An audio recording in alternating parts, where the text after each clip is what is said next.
जो फैसले लिए गए थे फेलोशिप का के बारे में और एलडीबी की सीटों के बारे में, आखिर ये फैसला होता कैसे? देखो, इसमें क्या फैसला लेने की प्रक्रिया कैसे प्रारंभ होती है कि कमेटीज़ बार बार मीटिंग करती हैं, पुराने प्रोस्पेक्टस को सामने रखकर नए प्रोस्पेक्टस के लिए हर चीज़ पर जो है विचार करती है, और ये कमेटी की कई मीटिंग, और उसके बाद मामला एकेडमिक काउंसिल में रखा जाता है। एकेडमिक काउंसिल में जो है सारे ऑफिसर्स मेंबर होते हैं और भी मेंबर। तो जितने भी कमेटी मेंबर्स थे उन्होंने गहन मंथन करके ये फैसला लिया। जहाँ तक मेरिट स्टाइपेंड का था, सबसे बड़ा चर्चा का विषय यही था कि एक तो फाइनेंशियल लायबिलिटीज़ होती वो अनसस्टेनेबल, और दूसरा जो है महत्वपूर्ण विचार बिंदु यही था कि ये जो व्यवस्था हमने बनाई है 100% वाली, इसमें प्रतिस्पर्धा नहीं। कोई लाभ आप 100% को दे दे तो प्रतिस्पर्धा नहीं। अगर हम देखें तो हमने 7.5 OGPA का जो है बार रखा, उसके बाद एक बच्चा 10 तक जा सकता है, तो 25% का गैप था, तो प्रतिस्पर्धा नहीं थी। तो इसमें टॉप 25% मेरिट को देंगे तो प्रतिस्पर्धा बढ़ेगी, बच्चे फेलोशिप के लिए कम्पीट करेंगे, ज़्यादा पढ़ाई करेंगे, ज़्यादा मेहनत करेंगे, एकेडमिक इन्वायरमेंट बेहतर होगा, एकेडमिक एक्सेलेंस बढ़ेगा। प्रतिस्पर्धा का एलिमेंट इसमें नहीं था, ये फैसला लिया गया। एलडीबी के मामले में हम बार बार क्लैरिफाई कर चुके हैं, ज़्यादा मिस इम्पोर्टेंस नहीं। एलडीबी की सीटों में कोई कटौती नहीं की, एलडीबी की सीट उतनी ही थी, थोड़ा सा उस जो है लाभ को हॉरिजॉन्टली डिस्ट्रीब्यूट किया था। एक ही बच्चा 3 बार ले या 3 बच्चे एक बार। कंसेंसस इसी बात पे था कि हॉरिजॉन्टल डिस्ट्रीब्यूशन होगा तो ज़्यादा बच्चों तक इस एलडीबी का लाभ जाएगा। ये जो है कमेटी की रिकमेंडेशन एकेडमिक काउंसिल में पुट अप की गई। एकेडमिक काउंसिल का चेयरमैन वर्दी वाइस चांसलर, तो बाकी सारे। तो इस फैसले में अगर हम कहें तो वाइस चांसलर महोदय की जो भूमिका थी वो नाम मात्र की थी, नगण्य थी। उन्होंने सिर्फ कमेटी के जो निर्णय थे उन्हीं को जो है एकेडमिक काउंसिल में अनुमोदित किया। तो ये सारा ब्लेम जो कह रहे हैं कि वाइस चांसलर ने फैसले लिए, वाइस चांसलर का इसमें कोई खास भूमिका नहीं थी। ये सभी मेंबर्स की कलेक्टिव डिसीजन था, कलेक्टिव रिस्पॉन्सिबिलिटी। दूसरी बात आती है कि फैसले लेने की प्रक्रिया एकेडमिक काउंसिल कॉम्पिटेंट है। कई बार ये भी आया था कुछ मीडिया में या विचार आया था कि आपने फैसला कैसे ले लिया, आप तो जो कॉम्पिटेंट है। एकेडमिक काउंसिल फैसला लेने के लिए पूरे कॉम्पिटेंट है ज्यूरिसडिक्शन। पहले 2017 से पहले हम पहले भी कह चुके थे कि हर डिपार्टमेंट में एक मेरिट जो टॉपर होता था उसी को फेलोशिप मिलता था। बाद में ये व्यवस्था कहीं 100% तक ले गई। तो इसमें जो है वाइस चांसलर की भूमिका बिल्कुल ना, ये कमेटी का डिसीजन था। ठीक है, ये बात क्लैरिफाई करना बहुत ज़रूरी है। दूसरी बात ये क्लैरिफाई करना बहुत ज़रूरी है कि जो छात्रों का दैनिक या जो है एकेडमिक एक्टिविटीज़, वहाँ कुलपति महोदय के जो है ऑफिस की या पद की कोई खास भूमिका नहीं है।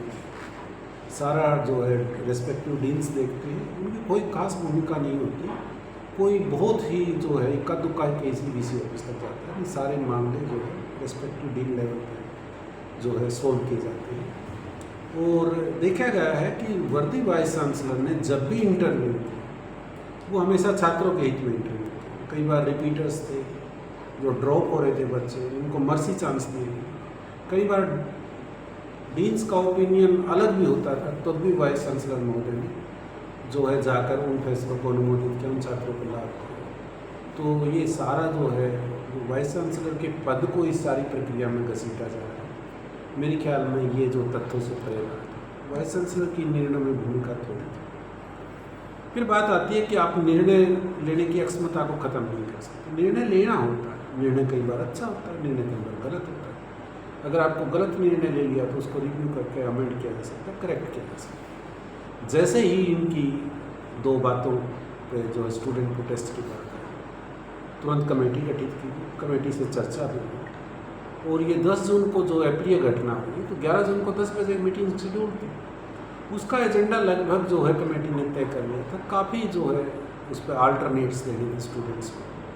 एक ये अल्टरनेट था कि भाई MSc में जैसे स्टाइपेंड 3000 फेलोशिप 6000, कि इसको ये है कि भाई आप 100% थोड़ा सा करना चाहते हैं तो स्टाइपेंड की मात्रा बढ़ा दी जाए, 3 की 4 कर दी जाए। रेशो आप 1 और 2 की, पीएचडी में भी 5,000 10,000 है, वहाँ 3 और 2,000 है कि स्टाइपेंड की मात्रा बढ़ा दी जाए या 50% कर दिया जाए या इसकी स्लैब्स कर दी जाए। अगली 7.5 हो जीपीए है तो इतना होगा, कुछ चर्चा होती। एलडीवी के मामले में समझाने की कोशिश की और ये भी लगभग फैसला हो चुका था कि अगर स्टूडेंट किसी कंसेंसस पे नहीं पहुंचते तो रोल बैक भी हो सकता। वो 10 जून को अप्रिय घटना होती, तो वो अप्रिय घटना के बाद आंदोलन हुआ, थोड़ा सा दूसरा रूप ले गया। विश्वविद्यालय ने कोई जो है ऐसी मांग नहीं जो पूरी नहीं, सारी मांग पूरी हो चुकी है। अब इनकी छात्रों की प्रोफाइल देखिए जो कल आंदोलन में स्वाभाविक है, जो फैसला हमने लिया था अगले स्तर से लागू होगा। जो छात्र पहले से एडमिट हैं उन पर कोई फर्क नहीं पड़ेगा, ना उनका फेलोशिप घटना था ना कुछ था। और फिर भी ऐसे स्टूडेंट हैं जिनका कोई मतलब इंटरेस्ट इससे अफेक्ट नहीं होगा और ज़्यादातर वो स्टूडेंट जो हैं इस आंदोलन में अगर से, और उनका प्रोफाइल देखो तो कुछ की वीडियो भी देखी और उन्होंने ड्रिंकिंग करके लेटे हुए हैं, सब कुछ है। परंतु ये सब बातों को इनको भी हम नज़रअंदाज करते हैं। हम छात्रों से खुले मन से बातचीत का बार बार नहीं, हम धरना और कोशिश की। एक ऐसा भी जो है आया कि 4 मंत्रियों की कमेटी बनी, उससे बातचीत हुई छात्रों के, हम भी उसमें शामिल थे, सभी बातें मान ली गई थी और एक स्टेज पर ऐसा लगा कि आज आंदोलन खत्म हो जाएगा और ये धरना उठ जाएगा। 70% थे, एग्ज़ाम ही नहीं देंगे, बताओ क्या, बिना एग्ज़ाम दिए नंबर लगा।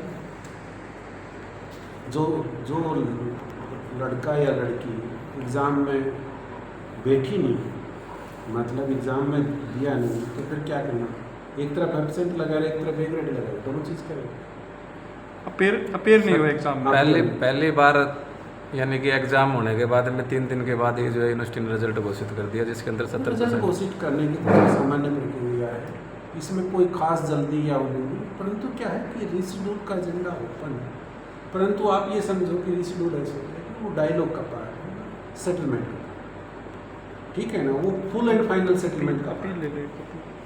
अपील क्या करेंगे स्टूडेंट से सर? अपील में यही करें, तो आगे बातचीत करें, हमसे कोई रिजर्वेशन नहीं। जो विश्वविद्यालय प्रशासन और स्टूडेंटों के बीच में बहुत भारी डेट है, बहुत खाई है, ट्रस्ट डेफिसिट इतना ज़्यादा है, शायद वो विश्वास करने के लिए तैयार है।